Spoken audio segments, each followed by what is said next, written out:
এমন 10টি খাদ্যের বিষয়ে আলোচনা করব যে খাদ্যগুলো ডায়েট চার্টে রাখলে আপনার থাইরয়েড সংক্রান্ত সমস্যা দূর হবে। প্রথমত, ডায়েট চার্টে বাদাম জাতীয় খাদ্য রাখুন। Peanut, Brazilian nut, walnut, almonds এই ধরনের খাদ্য ডায়েট চার্টে রাখলে শরীরের প্রয়োজনীয় থাইরয়েড তৈরি হবে। থাইরয়েড সিনথেসিসে বাদাম অত্যন্ত গুরুত্বপূর্ণ ভূমিকা গ্রহণ করে। ডেয়ারি প্রোডাক্ট অবশ্যই ডায়েট চার্টে রাখুন।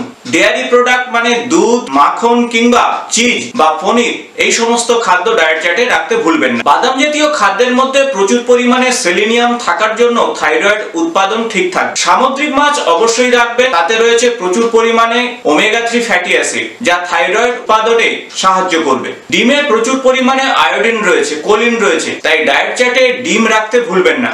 সামুদ্রিক মাছে ওমেগা 3 ফ্যাটি অ্যাসিডের পাশাপাশি সেলেনিয়াম সমৃদ্ধ, তাই থাইরয়েড উৎপাদনে এরা সাহায্য করবে।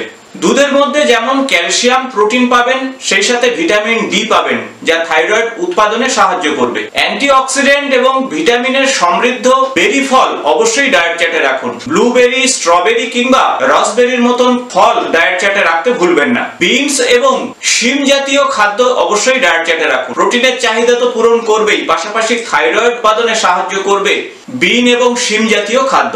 তাছাড়া ডায়েট চার্টে সবুজ শাকসবজি রাখুন, সেখান থেকে প্রচুর আয়োডিন এবং ফোলেট পাবেন। এছাড়া বিন এবং শিমের মধ্যে প্রচুর পরিমাণে ডায়েটারি ফাইবার রয়েছে। হাই ম্যাগনেসিয়াম যুক্ত খাদ্য যেমন ব্রোকলি এবং পালং শাক অবশ্যই ডায়েট চার্টে রাখবেন। ভিটামিন সি সমৃদ্ধ খাদ্য ডায়েট চার্টে রাখতে ভুলবেন না। আর সেজন্য ডায়েট চার্টে কমলা লেবু, পাতিলেবু কিংবা মৌসুম্বি, সেই সাথে আমলকি রাখুন। আর এই উপাদানগুলো আপনার শরীরের থাইরয়েড উৎপাদনে সাহায্য করবে।